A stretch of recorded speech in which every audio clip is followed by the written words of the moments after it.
Hello दोस्तों, आप लोग का स्वागत है H2O स्टडी चैनल में। हम लोग सुबह 7 बजे फिजिक्स पढ़ते हैं। क्या सुबह 7 बजे फिजिक्स पढ़ते हैं? तो जो भी नए लोग जुड़े हुए होंगे उन लोगों को बता दें कि आप लोग को सुबह 7 बजे फिजिक्स का क्लास चलता है, फिर दोपहर 2 बजे मैथ का क्लास और शाम को 7 बजे केमिस्ट्री का क्लास चलता है। और ये लाइव चलता है, तो आप लोग लाइव जरूर आके जरूर अटेंड कीजिए, वीडियो जरूर देखिए। एक बार में नहीं समझ में आता है, वीडियो रिपीट करके देखिए, समझ में आ जाएगा। ऐसा पढ़ा दे रहे हैं कि सीधे आप लोगों के दिमाग में घुसेगा, चाहे कैसा भी चीज़ हो। उस तरीका से पढ़ा दे रहे हैं जिससे कि आप लोगों के दिमाग में घुसे। तो हम लोग फिजिक्स में बहुत सारा चीज़ पढ़ लिए हैं, बहुत सारा चीज़ पढ़ लिए। आज पिछले वीडियो में हम लोग वर्क एंड पावर के बारे में पढ़े थे। Work power energy total complete हो चुका है।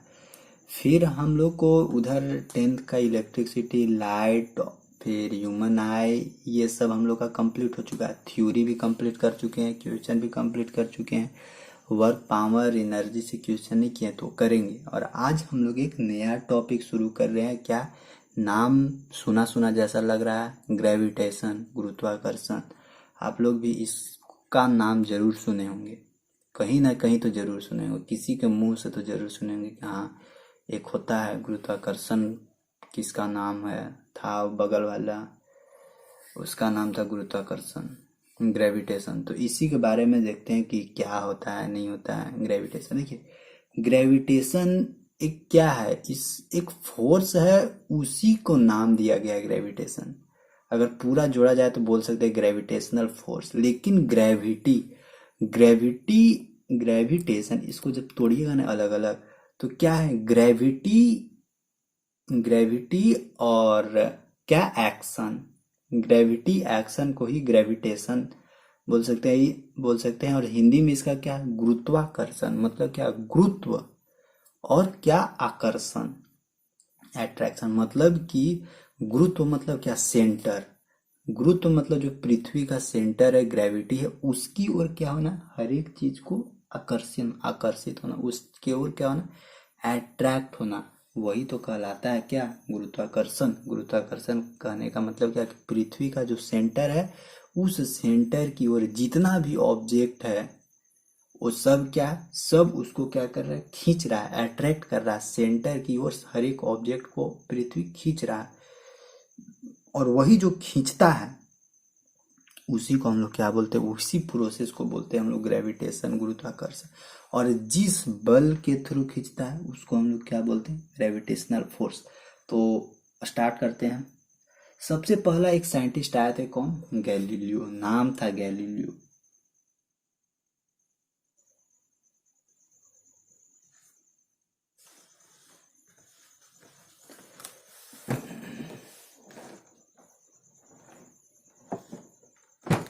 नाम था गैलीलियो था। तो उन्होंने सर्वप्रथम जितना भी फ्री फॉल बॉडी स्वतंत्र रूप से गिरता है वो सब के बारे में वो पूरा अपना अध्ययन करे। फ्री फॉल कहने का मतलब कि क्या, उस पर कुछ एक्स्ट्रा बल नहीं लगे, कोई एक्स्ट्रा फोर्स नहीं लगे, मतलब फ्री फॉल, फ्री रूप से क्या कर रहा है, ऊपर से नीचे आराम से। जो दो, एक पत्थर ले लीजिए और एक पेज ले लीजिए, उसको आराम से ऊपर से नीचे छोड़ दीजिए, फ्री फॉल उसी को बोलते। धीरे धीरे धीरे धीरे अपना नीचे आ रहा है। उस समय क्या आता है, जो उसका एक्सेलरेशन उसमें जो जनरेट होता है ना, वो एक्सेलरेशन क्या आता है, यूनिफॉर्म होता है, यूनिफॉर्मली एक्सेलरेटेड मोशन। क्योंकि उस पर कोई एक्स्ट्रा फोर्स नहीं लग रहा, बस जो भी फोर्स लग रहा है नीचे ग्रेविटी का फोर्स लग रहा है अपने अनुसार, तो आराम से फ्री होकर नीचे आ रहा है। तो वही उस टाइम एक गैलीलियो थे, वही पूरा इसके बारे में क्या करे, गहन अध्ययन कर रहे हैं फ्री फॉल बॉडी के बारे में। फिर उन्होंने ही बताया कि जितना भी ऑब्जेक्ट ऊपर से नीचे फ्री फॉल गिरता है, वो सब फ्री फॉल मतलब मुक्त स्वतंत्र अवस्था में गिरता है, वो सब का जो एक्सेलरेशन है, मतलब त्वरण है, वो क्या है, यूनिफॉर्मली नीचे गिरता है। और गैलीलियो ने क्या साबित करके दिखाया था, गैलीलियो ये साबित करके दिखाया था कि अगर, यहाँ पे ध्यान देखिएगा, उन्होंने ये बताया थे कि अगर कोई भी ऑब्जेक्ट हो, क्या, कोई भी ऑब्जेक्ट हो, कोई भी ऑब्जेक्ट कहने का मतलब कि ऑब्जेक्ट या तो बड़ा हो, ऑब्जेक्ट छोटा हो, ऑब्जेक्ट चौड़ा हो, या कुछ भी हो, कोई भी ऑब्जेक्ट हो, अगर उसको हम लोग एक फ्री फॉल फ्री फॉल गिराएं नीचे, क्या फ्री फॉल गिराया नीचे, और उस पे जो भी बॉडी है उस पे किसी भी चीज का फोर्स नहीं लग रहा है, जैसे क्या कि इन्वायरमेंट में एयर है, एयर का रेसिस्टेंस उसमें कुछ नहीं लग रहा है, कुछ नहीं, मतलब एक बंद कमरा में, बंद चेम्बर में क्या कर रहे हैं, एक हम लोग कागज का टुकड़ा ले लिए हैं और एक हम लोग पत्थर ले लिए, दोनों को क्या कर रहे हैं, दोनों को हम लोग वहां से एकदम फ्री फॉल गिरा रहे हैं। तो अगर इसके बीच में हवा रहेगा तो देखिएगा कि इसमें जो पत्थर है वो जल्दी से नीचे गिर जाएगा, लेकिन जो कागज था वो धीरे धीरे धीरे धीरे धीरे नीचे गिर रहा है। लेकिन अगर यही पूरा क्या कर दिया जाए, वैक्यूम कर दिया जाए, वैक्यूम मतलब वैक्यूम क्लीनर का नाम सुने होंगे, वैक्यूम मतलब क्या कि उसमें कुछ भी नहीं हो, एयर तक नहीं हो, और चीज तो छोड़िए, एयर तक नहीं हो, वहां पे अगर हम लोग दो बॉडी को गिरा रहे हैं,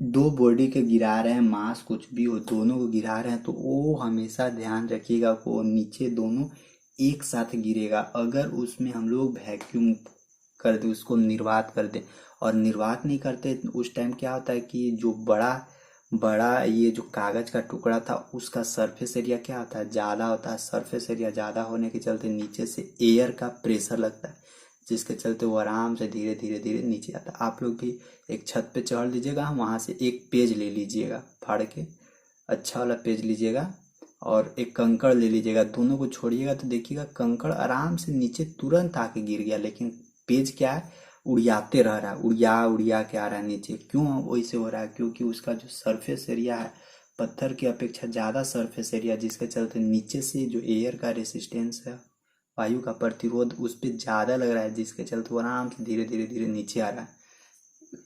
लेकिन वही कंडीशन अगर हम लोग वैक्यूम ट्यूब में करें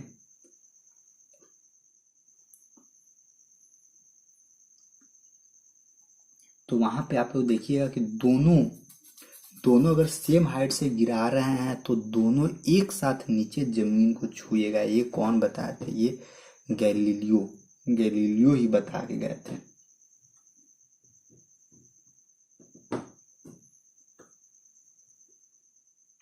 मतलब कि समान ऊंचाई से अगर कोई भी वस्तु को गिराया जाए और उसका द्रव्यमान कुछ भी हो तो वो जमीन पर क्या एक साथ नीचे गिरते हैं। लेकिन गैलीलियो तो ये स्टेटमेंट दे दिए थे, लेकिन वो एक्सपेरिमेंटली प्रूफ नहीं कर पाए थे। एक्सपेरिमेंटली प्रूफ करने से पहले ही वो क्या किए, टपक गए थे, मतलब कि डेथ कर गए थे। इसके बाद फिर और आगे वाला साइंटिस्ट आए, और आगे साइंटिस्ट आए, एक नया साइंटिस्ट, एक और साइंटिस्ट आए, उनका नाम था रॉबर्ट बॉयल। क्या, रॉबर्ट बॉयल। तो रॉबर्ट बॉयल आए, उन्होंने सबसे पहले गैलीलियो थे, स्टेटमेंट उन्हीं का है, लेकिन गैलीलियो इनके बारे में बोला जाता है कि ये पिसा की मीनार से चढ़ चढ़ के और बार बार गिराते थे, बार बार गिराते। ऐसे भी साइंटिस्ट पागल होते हैं, जानते होंगे आप लोग भी, बार बार काम एक ही चीज को करते रहते, लेकिन फाइनली सक्सेस मिल जाता है। तो गैलीलियो का तो स्टेटमेंट था कि वैक्यूम में सभी ऑब्जेक्ट कितना भी भारी हो, कितना भी कुछ हो, सभी ऑब्जेक्ट एक ही साथ नीचे गिरेगा। लेकिन वो एक्सपेरिमेंटली प्रूफ नहीं कर पाए। तो इनके बाद एक और साइंटिस्ट आए थे। देखिए जो जो भी साइंटिस्ट का नाम बता रहे उसको ध्यान रखिएगा, नहीं तो भूलिएगा मत। अगला साइंटिस्ट आए थे रॉबर्ट बॉयल। क्या, रॉबर्ट बॉयल। रॉबर्ट बॉयल है ये साइंटिस्ट। फिर उसमें जो उनको तो स्टेटमेंट मालूम था कि हाँ ये स्टेटमेंट दिया हुआ है, तो उसी पे ये काम करना शुरू कर दिया, और काम करते गए, लैब में काम करते गए, और पता चला कि हाँ जो कंडीशन गैलीलियो बताए थे वो कंडीशन क्या सच में सही है। तो उन्होंने एक्सपेरिमेंट करके बता दिया कि जितना भी वैक्यूम में जितना भी ऑब्जेक्ट है, सब ऑब्जेक्ट का एक्सेलरेशन, सब ऑब्जेक्ट का त्वरण क्या होता है, सब में सेम होता है।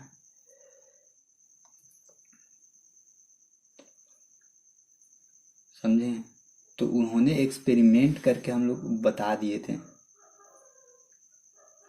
कि वैक्यूम में जितना भी ऑब्जेक्ट है, ऑब्जेक्ट का जो एक्सेलरेशन है, एक्सेलरेशन के चलते जो नीचे गिर रहा है वो सब सेम है। ठीक, फ्री फॉल बता दिए। फ्री फॉल क्या होता है कि जिस अगर फ्री फॉल मतलब गिर रहा है, फ्री फॉल करने का मतलब उस पर कोई भी रेसिस्टेंस नहीं लग रहा हो, नीचे से एयर का या और किसी भी चीज का रेसिस्टेंस नहीं लग रहा हो और फ्री आराम से गिर रहा है। फ्री फॉल मतलब क्या, क्या हम लोग क्या एकदम अभी फ्री हैं? फ्री नहीं है, अभी हम लोग बंद हैं, सब घर में बंद है।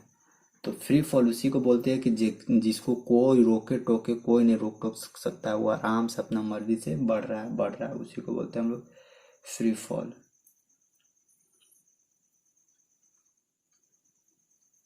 ठीक,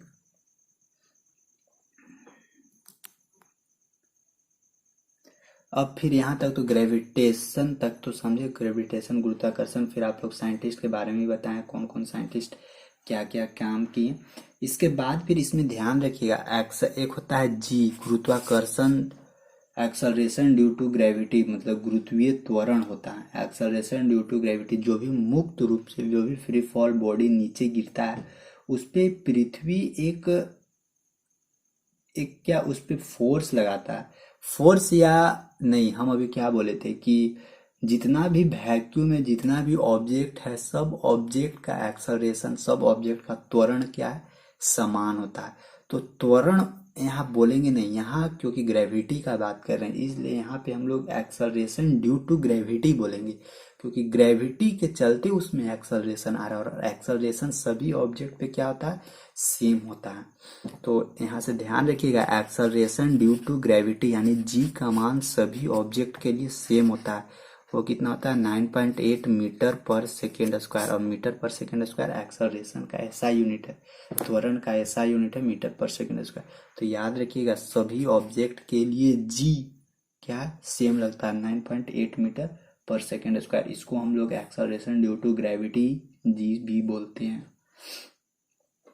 ठीक, इसके बाद हम लोग आते हैं ग्रेविटेशन में, तो आगे गुरुत्वाकर्षण के गुरुत्वाकर्षण समझे, फिर एक्सेलरेशन सब समझे, एक्सेलरेशन ड्यू टू ग्रेविटी समझे, गैलीलियो का स्टेटमेंट समझे, रॉबर्ट बॉयल का जो एक्सपेरिमेंट था उसको समझे। इसके बाद फिर हम लोग आते हैं ग्रेविटेशनल फोर्स। ग्रेविटेशनल फोर्स क्या होता है? ग्रेविटेशनल फोर्स मतलब कि गुरुत्वाकर्षण बल। देखिए इसमें ग्रेविटेशनल फोर्स क्या है, ग्रेविटेशनल फोर्स वैसा फोर्स है जो पृथ्वी कोई भी ऑब्जेक्ट पे क्या करता है, लगाता है। मतलब कि कोई भी ऑब्जेक्ट पे फोर्स पृथ्वी लगाता है, और जी जो फोर्स पृथ्वी लगाता है उसी फोर्स को हम लोग बोलते हैं क्या, ग्रेविटेशनल फोर्स, गुरुत्वाकर्षण बल।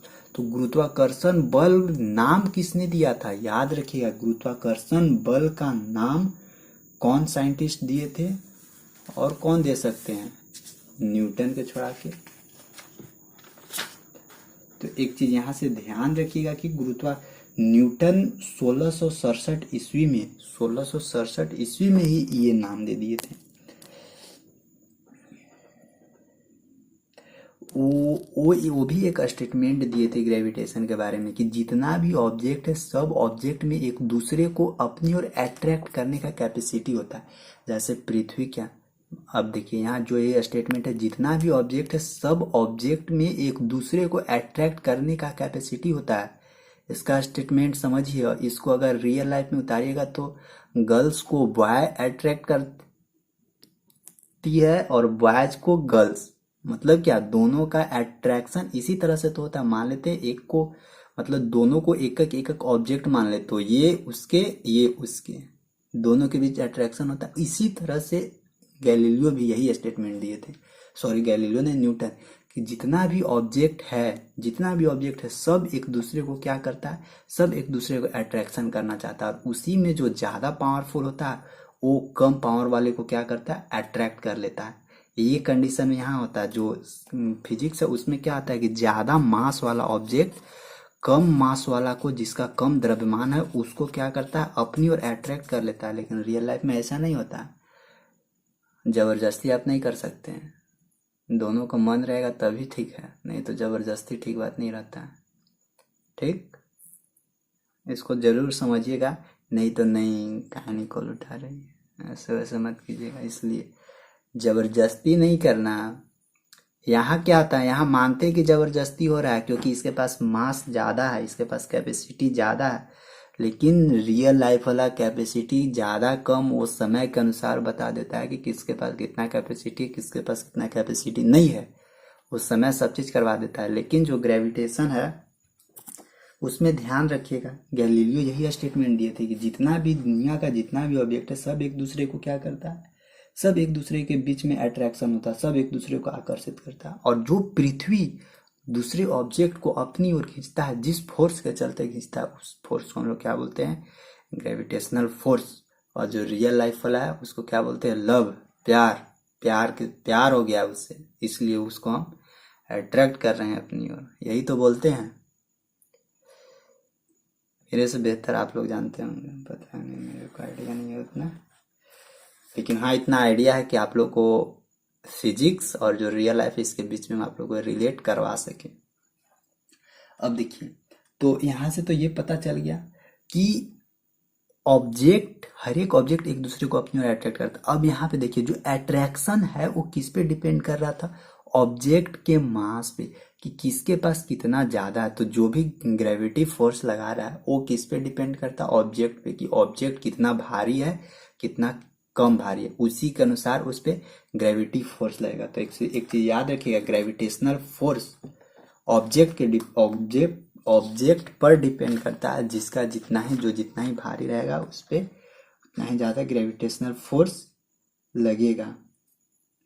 मतलब कि gravitational force is directly proportional to mass. Mass बढ़ेगा यानी द्रव्यमान बढ़ेगा तो वो भी बढ़ेगा। ये कब होता है, ये जब कोई भी ऑब्जेक्ट लीनियरली नीचे की ओर कोई ऑब्जेक्ट अट्रैक्ट हो रहा है, तब ये कंडीशन होता है। ठीक, और कभी कभी कोई ऑब्जेक्ट है ना उस सर्कुलर में क्या करता है, गति करने लगता है। तो इस कंडीशन में क्या होता है, इस कंडीशन में भी एक्सेलरेशन जनरेट होता है, इस कंडीशन में भी फोर्स जनरेट होता है। तो ये वाला कंडीशन भी आप लोग समझिए। और ये हम लोग क्या कर रहे हैं, यूनिफॉर्म सर्कुलर मोशन के तहत इसको हम लोग डिसाइड कर रहे हैं। क्यों इसको हम लोग समझने की कोशिश कर रहे हैं, क्योंकि हम लोग अगर यहाँ अर्थ है, फिर क्या है, चंद्रमा है, सूर्य है, सूर्य, पृथ्वी, सब एक दूसरे के चारों ओर चक्कर लगा रहा है, सब एक दूसरे को चारों ओर चक्कर लगा रहा है। तो एक सूर्य को ऑब्जेक्ट मान लेते हैं और एक पृथ्वी को ऑब्जेक्ट मान लेते हैं। तो दोनों चक्कर लगा रहा है, चारों तरफ चक्कर लगा रहा है, तो आखिर इसको तो बैलेंस करना होगा, क्योंकि ये भी बेचारा क्या करेगा, पृथ्वी को अपनी ओर खींचेगा, और ये जो पृथ्वी है वो भी उसको अपनी ओर खींचेगा। तो दोनों अपनी ओर खींचेगा, लेकिन दोनों अपना वहां पे क्या शक्ति दिखाएगा, पावर दिखाएगा। दोनों पावर दिखाएगा, ना हम खींचाएंगे ना तू खींचेंगे, तू खींच पाएगा मेरे को ना हम खींचाएंगे तुम्हारे तरफ। दोनों क्या करेगा, बीच में झगड़ते रहता है। ऐसे ही होता है ना प्यार मोहब्बत में, कभी लड़ाई झगड़ा हो गया ना तो पता चलेगा कि नहीं पहले तू, एक दूसरे को क्या होता है, ब्लेम शुरू हो जाता है कि नहीं मेरा गलती नहीं तुम्हारा। तो फिर अगर दोनों समझदार है तो उसका बीच में जरूर कुछ ना कुछ सोल्यूशन निकलता है। तो यहाँ पे क्या है, दोनों एक दूसरे को समझदारी दिखाता है, ये नहीं कि वहां लड़ाई झगड़ा करना शुरू कर देता है। हम ब्लेम कर रहे हैं कि नहीं तू गलती की है, वो कर ब्लेम करे नहीं तू गलती किया है। तो ऐसे नहीं होता है। यहाँ पे क्या करता है कि दोनों कंप्रोमाइज करता है, और कंप्रोमाइज करके दोनों क्या करता है, सर्कल में ही रोटेट करने लगता है। मतलब कि न तो पृथ्वी सूर्य की ओर चला जाता है, न सूर्य पृथ्वी की ओर चला जाता है। बस ये क्या करता है, बस इसका काम है कि बस दोनों एक दूसरे के चारों तरफ क्या कर रहा है, घूम रहा है। तो यहां से देखिए, एक चीज यहां से ध्यान रखिएगा कि जितना भी ऑब्जेक्ट सर्कुलर पाथ पे मोशन कर रहा है यूनिफॉर्म रूप में, क्या यूनिफॉर्म रूप में, समान रूप में, यूनिफॉर्म रूप में जितना भी सर्कुलर पाथ पे मोशन कर रहा है, उसमें एक्सेलरेशन, क्योंकि मोशन कर रहा है तो एक्सेलरेशन फिक्स है कि जनरेट होगा। तो जितना भी एक्सेलरेशन जनरेट होता है, ध्यान रखिएगा, ये भी वेलोसिटी से इधर सगरो घूम रहा है, और इसका जो एक्सेलरेशन है वो सेंटर की ओर लगता है। क्या, सेंटर की ओर एक्सेलरेशन लगता है। तो इसका जो एक्सेलरेशन है वो ए एक्सेलरेशन है सेंटर की ओर। तो याद रखिएगा कि इसमें जो सेंटर की ओर एक्सेलरेशन जनरेट होता है उसको हम लोग बोलते हैं सेंट्रीपेटल एक्सेलरेशन। तो यहाँ से हम डायरेक्ट इसका फॉर्मूला लिखेंगे कि सेंट्रीपेटल एक्सेलरेशन ए मतलब अभिकेंद्रीय गुरुत्वीय अभिकेंद्रीय त्वरण ए। जब भी कोई ऑब्जेक्ट सर्कुलर में मोशन कर रहा है तो उसमें एक अभिकेंद्रीय त्वरण सेंट्रीपेटल एक्सेलरेशन जनरेट हो जाता है, जो किसके बराबर होता है, v² आर के बराबर हो जाता है। क्या, v² आर के बराबर हो जाता है, जहां आर बराबर क्या है, वो जो जिस सर्कल में कुछ भी ऑब्जेक्ट घूम रहा है उसका क्या है, रेडियस। अगर यही कंडीशन अगर यहाँ पे अप्लाई करना चाहें, जैसे बचपन में आप लोग या अभी भी करके देख सकते हैं, ऐसा थोड़ी ना कि जवानी आ गई, अभी भी बचपना ही है, तो अभी भी करके देख सकते हैं कि एक कंकड़ बांध लीजिए किनारे पे और उसको एक रस्से से बांध लीजिए, उसको पूरा गोले गोले घुमाइए। उसमें भी देखिएगा कि गोले गोले ऐसे घूम रहा है गोले गोले, लेकिन आपको थोड़ा सा उसमें गौर कीजिएगा ना कि पत्थर है ना, पत्थर बाहर की ओर खींच रहा है, लेकिन आप हाथ से क्या करें, उस पत्थर को अपनी ओर खींचने की कोशिश कर रहे हैं। जो अपनी ओर खींच रहे हैं वही क्या है, वही तो एक्सेलरेशन है। Acceleration centripetal acceleration. और ये जो किनारे किनारे जा रहा है ये क्या, मोशन का डायरेक्शन है। अगर छोड़ के देखिए ना, ये टेंजेंशियली आगे भागेगा, टेंजेंशियली। तो वो जिस एक्सेलरेशन से अंदर की ओर आ रहा है, वो एक्सेलरेशन कितना उसमें जनरेट हो रहा है, v² जनरेट हो रहा है। और कितना फोर्स अंदर की ओर, कितना फोर्स लग रहा है, जो फोर्स अंदर की ओर लगता है जिससे वो एक सर्कुलर पाथ पे मोशन कर रहा है, उसको हम लोग क्या बोलते हैं, सेंट्रीपेटल फोर्स। सेंट्रीपेटल फोर्स मतलब अभिकेंद्रीय बल। क्या बोलते हैं उसको, अभिकेंद्रीय बल, जिससे वो एक सर्कल में फिक्स रूप से घूमते रहता है। जैसे मौत का कुआं, ये सब का भी कंडीशन यही सब होता है। तो सब देखेंगे आगे धीरे धीरे। प्लस में जितना भी सैटेलाइट है, सैटेलाइट जितना भी घूमता है, सब यही सब के कंडीशन पे, पृथ्वी सूर्य के चारों ओर चक्कर लगाता है, वहां पे भी यही सेंट्रीपेटल फोर्स ही काम करता है। तो अभिकेंद्रीय बल उसको बोलते हैं। क्या, अभिकेंद्रीय बल, सेंट्रीपेटल फोर्स। इसको ध्यान से रखिएगा, इसको बता देते, फोर्स बराबर क्या होता है, मास इंटू एक्सेलरेशन। ठीक, फोर्स जनरल फोर्स बराबर लिखिए। जनरल फोर्स बराबर क्या होता है, फोर्स इंटू एक्सेलरेशन। ठीक, एफ बराबर फोर्स बराबर एम ए ना होगा, फोर्स बराबर क्या हम लोग लिखते हैं, एम ए। एम को एम ए रहने दीजिए। और ये सर्कुलर में घूम रहा है तो भाई हमको वहाँ सर्कुलर एक्सेलरेशन या सेंट्रीपेटल एक्सेलरेशन यूज करना होगा। सेंट्रीपेटल एक्सेलरेशन कितना होता है, v²/r। तो यहाँ लिखते हैं v²/r। तो एक चीज यहाँ से ध्यान रखिएगा कि सेंट्रीपेटल फोर्स क्या होता है, mv²/r। इस फोर्स को जरूर याद रखिएगा। जितना भी सर्कुलर में जितना भी ऑब्जेक्ट एक दूसरे के सर्कल में घूम रहा है उसके बीच में कितना फोर्स जनरेट होता है, फोर्स बराबर mv²/r। यहाँ m क्या है, मास ऑफ ऑब्जेक्ट है, कि कौन सा ऑब्जेक्ट किसके चारों तरफ घूम रहा है। और जो इधर लव वाला चक्कर चलता है उसका अलग चलता है, उसका पता नहीं क्या क्या फंडा चलता है, उसका उतना आइडिया नहीं है। लेकिन इसका आइडिया है कि कोई भी सर्कुलर पाथ में मोशन कर रहा है तो सेंटर की ओर कितना फोर्स जनरेट होगा, mv²/r। ठीक, तो इसको जरूर ध्यान रखना है, भूलना नहीं है।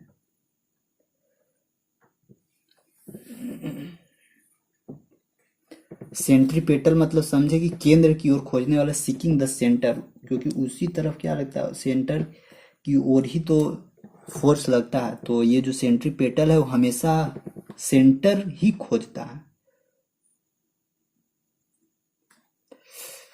जिसी के चलते उसका नाम सेंट्रीपेटल फोर्स रख दिया गया।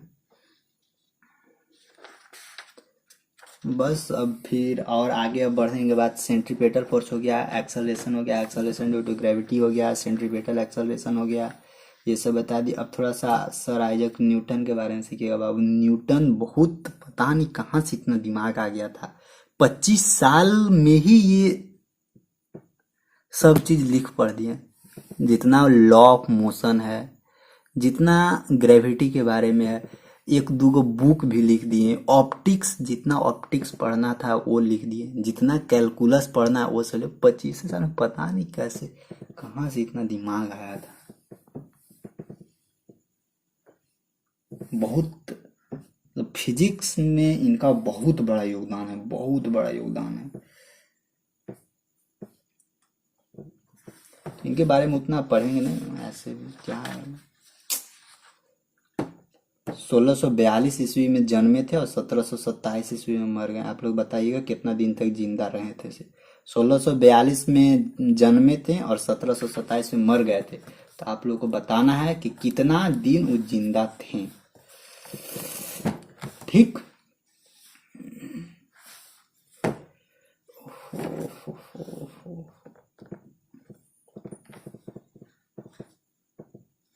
अब देखिए यहाँ तो हम लोग सब पता कर लिए कि न्यूटन ये फोर्स दिए, न्यूटन ग्रेविटेशनल फोर्स का नाम दिए, फिर उसने आगे ऐसे ऐसे किया मोशन होता। अब उन्होंने ग्रेविटी के फील्ड में एक ऐसा नियम दिए थे कि यूनिवर्स में जितना भी ब्रह्मांड में हर एक ऑब्जेक्ट के लिए वो वैलिड था, जिसको हम लोग क्या बोलते हैं, यूनिवर्सल लॉ ऑफ ग्रेविटेशनल। क्या बोलते हैं? यूनिवर्सल लॉ ऑफ ग्रेविटेशनल, मतलब गुरुत्वाकर्षण के सार्वत्रिक नियम बोलते हैं। ये गुरुत्वाकर्षण का ऐसा नियम है कि ग्रेविटेशन का ऐसा नियम है कि हर एक ऑब्जेक्ट पे ये क्या है, हर एक ऑब्जेक्ट पे ये वैलिड है। तो देखिए इनका क्या स्टेटमेंट था, ये 2 स्टेटमेंट दिए थे। क्या 2 स्टेटमेंट दिए थे, उस स्टेटमेंट को देखिए बताते हैं। और देखिए ये तो स्टेटमेंट दे दिए थे कि दुनिया का जितना भी ऑब्जेक्ट है सब एक दूसरे को क्या करता है, सब एक दूसरे को अट्रैक्ट करता है। ये जब स्टेटमेंट दे दिए तो अब इसके बाद वो एक्सपेरिमेंट करना शुरू करिए। अब एक्सपेरिमेंट देखिए, फिजिक्स ऐसा चीज है ना जिसमें मैथमेटिकली भी एक्सपेरिमेंट होता है और थ्योरेटिकली भी। अगर थ्योरेटिकली बन गया तो उसको फिर मैथमेटिकली प्रूफ किया जाता है। तो फिर वो तो स्टेटमेंट दे दिए थ्योरेटिकली, लेकिन इसके बाद फिर वो मैथमेटिकली क्या करना शुरू कीजिए, डिस्कस करना, मैथमेटिकली एक्सपेरिमेंट करना शुरू कर दिया। तो एक्सपेरिमेंट करते करते करते करते एक अंतिम पोजीशन तक पहुंचे। क्या पोजीशन था कि उन्होंने एक्सपेरिमेंट करना शुरू किया और 2 ऑब्जेक्ट ले लिए, एक ये ऑब्जेक्ट ले लिए, एक ये ऑब्जेक्ट। इसका मास कितना था, m1 मास था और इसका मास m2 था। अब इस दोनों को एक जगह रख के देखे तो ऐसा अनुभव हुआ ना कि ये दोनों क्या कर रहा है, दोनों एक दूसरे को अट्रैक्ट करने की कोशिश कर रहा है। दोनों एक दूसरे को क्या अट्रैक्ट करने की कोशिश कर रहा है। इसके बीच का डिस्टेंस r रख दिए, कभी डिस्टेंस को कम करते, कभी डिस्टेंस को ज्यादा करते। तो देख रहे हैं कि इसके बीच में एक अट्रैक्शन का भावना आ रहा है। गर्ल्स बॉयज सामना सामने रहेगा तो आई कांटेक्ट हो जाता है। अरे समझिएगा, इसको ज्यादा ये मत लीजिएगा सीरियस वे में, बस केवल समझने के लिए बता रहे हैं, ये नहीं कि फिर। और कमेंट अच्छा कमेंट किया कीजिए। आप लोगों का शिकायत आता है कि केवल सब पढ़ाई पे ध्यान दे नहीं रहे हैं। आप लोग खाली केवल जब लाइव चैट होता है तो केवल आप लोग एक दूसरे को बात करते हैं, पूछते हैं क्या नहीं। अब पढ़ाई पे थोड़ा ध्यान देना जरूरी है। और पढ़ाई ऐसा कीजिए कि मस्ती मस्ती में सब चीज हो जाए, ऐसा है पढ़ाई की। ठीक, तो इन्होंने यही स्टेटमेंट दिया था कि पहला तो हम लोग दे दिए थे, पहला दे दिया था कि जितना भी ऑब्जेक्ट है सब एक दूसरे को अट्रैक्ट करता है। फिर मैथमेटिकली जब प्रूफ करने लगे तो देखें कि इस दोनों के बीच फोर्स, इस 2 ऑब्जेक्ट है, इस दोनों के बीच फोर्स, इसका मास जो है उस मास के प्रोडक्ट के डायरेक्टली प्रोपोर्शनल हो रहा है। क्या इस दोनों के बीच का फोर्स क्या है, उस दोनों के मास के प्रोडक्ट के डायरेक्टली प्रोपोर्शनल हो रहा है। मतलब क्या कि उस दोनों के जो द्रव्यमान है उस द्रव्यमान के गुणनफल के समानुपाती हो रहा है, फर्स्ट कंडीशन। और सेकेंड कंडीशन और क्या रखें, सेकेंड कंडीशन और ये रखें कि ये जो इस दोनों के बीच में फोर्स है ना, इस दोनों के बीच में फोर्स है, वो फोर्स इस दोनों के जो डिस्टेंस, सॉरी इस दोनों के बीच फोर्स है वो इसके डिस्टेंस के स्क्वायर के इनवर्सली प्रोपोर्शनल लग रहा है। Force is inversely proportional to the distance of square, मतलब कि इसके बीच का दूरी के वर्ग के समानुपाती होता है। तो ये कंडीशन यहाँ से आप लोग को पूछ भी सकता है ना कि क्या क्या कंडीशन होता है। तो याद रखिएगा उसका जो मास है उस दोनों के मास के प्रोडक्ट के डायरेक्टली प्रोपोर्शनल फोर्स लगता है और उसका डिस्टेंस के स्क्वायर के इनवर्सली प्रोपोर्शनल फोर्स लगता है। इसको रियल लाइफ से जोड़ना चाहें तो यही बस गर्ल्स बॉयज के बीच ही रखते हैं। इसका मतलब क्या है कि अगर दूरी बढ़ेगा, गर्ल्स और बॉयज के बीच जिसका प्यार मोहब्बत हो चुका है, उन दोनों के बीच में दूरी बढ़ेगा ना, तो क्या दूरी बढ़ेगा तो और लगेगा ना कि मतलब क्या दूरी बढ़ रहा तो ये फोर्स, ध्यान रखिएगा, इनवर्सली प्रोपोर्शनल है। एक बढ़ेगा तो दूसरा घटेगा नहीं, ये नहीं सटीक नहीं बैठ रहा है। बस ऐसे ही इसको ध्यान में रखिए। ध्यान रखिएगा कि अगर इन दोनों के बीच में दूरी क्या है, दूरी बढ़ रहा, तो फोर्स क्या है, फोर्स ऑब्वियसली है कि कम होगा। जितना ही नजदीक दोनों को नजदीक करेंगे, उतना ही क्या है, जितना ही नजदीक दोनों को करेंगे, यानी डिस्टेंस जितना ही कम करेंगे, उतना ही अट्रैक्शन क्या होगा, अट्रैक्शन बढ़ेगा। यानी डिस्टेंस कम तो अट्रैक्शन ज्यादा, डिस्टेंस ज्यादा तो अट्रैक्शन कम। हाँ, रियल लाइफ में हो जाएगा, रिलेट हो जाएगा, आप लोग रिलेट कर भी लिए होंगे। ठीक, तो और एक चीज ध्यान रखिएगा, इस दोनों के बीच का डायरेक्शन क्या होता है, इस दोनों के बीच का डायरेक्शन जो फोर्स का डायरेक्शन होता है वही डायरेक्शन, तो फोर्स का डायरेक्शन इधर ही है, तो इसका डायरेक्शन भी क्या होता है, दोनों को जुड़ाना है। तो अब यहाँ से तो ये हो गया। अब इस दोनों को हम लोग क्या करते हैं, कंबाइंड करते हैं। मान लीजिए अट्रैक्शन तो करवा दिए, दोनों को मिला जुला अट्रैक्शन तो करवा दिए, अब मिलाना भी तो है। ऐसा नहीं कि केवल अट्रैक्शन करके और फिर बाद में छोड़ दें, वो सब अच्छा प्यार मोहब्बत नहीं होता है। प्यार मोहब्बत करना, सच्चा प्यार मोहब्बत कीजिए ताकि दुनिया याद रखे। क्या, तो इसके बाद क्या करते हैं, इस दोनों को तो लव हो गया, लेकिन अब इस दोनों को हमको क्या करना है, मिलाना है। तो मिलेगा कैसे, तो देखिए फोर्स को अगर मिलाएंगे, force is directly proportional to m1 into m2 है, और लेकिन इनवर्सली प्रोपोर्शनल क्या है, 1/r²। देखिए यहाँ से क्या आ रहा है, ये जो फोर्स है m1 और m2 का तो डायरेक्टली प्रोपोर्शनल हो गया, और जब दोनों को कंबाइंड किए तो ये तो डायरेक्टली प्रोपोर्शनल हो गया, लेकिन ये वाला क्या है, ये इनवर्सली प्रोपोर्शनल हो गया। तो दोनों कंडीशन यहाँ से फॉलो हो गया। अब यहाँ से क्या करते हैं, F is proportional to m1 into m2/r²। अब ये जो प्रोपोर्शनलिटी, इस प्रोपोर्शनलिटी को हम लोग को हटाना है। तो इस प्रोपोर्शनलिटी को हटा कैसे सकते हैं, हटा देते हैं। तो इस प्रोपोर्शनलिटी को हटाते हैं तो एक क्या आ जाता है, कांस्टेंट आता है। ऐसे ही ना होता है, जब दोनों को कंबाइंड कर दिए तो नहीं, अब इतना के बाद अब नहीं बताएंगे आप लोग को, बस फिजिक्स का जो लैंग्वेज है उससे समझिए।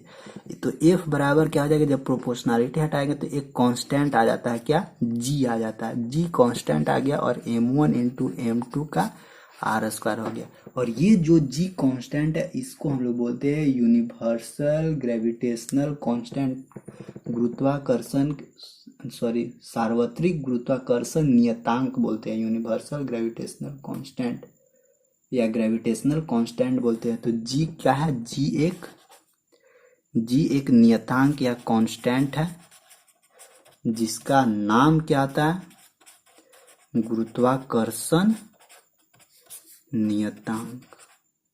नियतांक मतलब क्या, कि ग्रेविटेशनल कांस्टेंट होता है।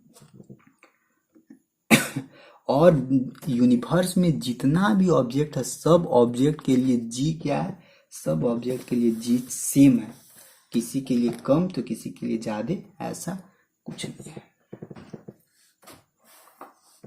अब फिर यहां से निकालिए, जी का कुछ अपना वैल्यू होता है, क्यों, क्योंकि ये यूनिवर्सल ग्रेविटेशनल कांस्टेंट है, ये फिक्स है, हर एक ऑब्जेक्ट के लिए ये सेम होगा। जी का अपना वैल्यू होता है, इसका जी का अपना एसआई यूनिट होता है, जी का क्या होता है, अपना एसआई यूनिट होता है।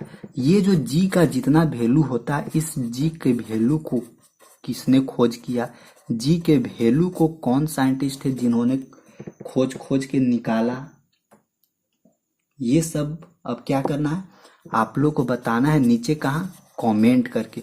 और ध्यान रखिएगा जितना भी स्टूडेंट बताइएगा, सब स्टूडेंट कहाँ बताना है, नीचे कमेंट करके, ऑफलाइन में सभी को बताना है, क्या, जी का एसआई मात्रक, जी का वैल्यू, जी के वैल्यू का खोज कौन साइंटिस्ट किए थे। बस आज का वीडियो को यहीं तक एंड करते हैं। इसके बाद फिर हम लोग और आगे देखेंगे गुरुत्वाकर्षण के बारे में, बहुत सारा चीज सीखेंगे। ऐसे ही प्यार मोहब्बत करते करते पूरा ग्रेविटेशन को खत्म करने की कोशिश करेंगे और ऐसा पढ़ाएंगे ताकि आप लोग को प्यार मोहब्बत वाला भी इंटरेस्ट जगा रहे और उसके साथ साथ फिजिक्स में भी इंटरेस्ट जगा रहे। लेकिन फिजिक्स में थोड़ा ज़्यादा इंटरेस्ट जगाना है बस। ठीक, थैंक यू, बाय।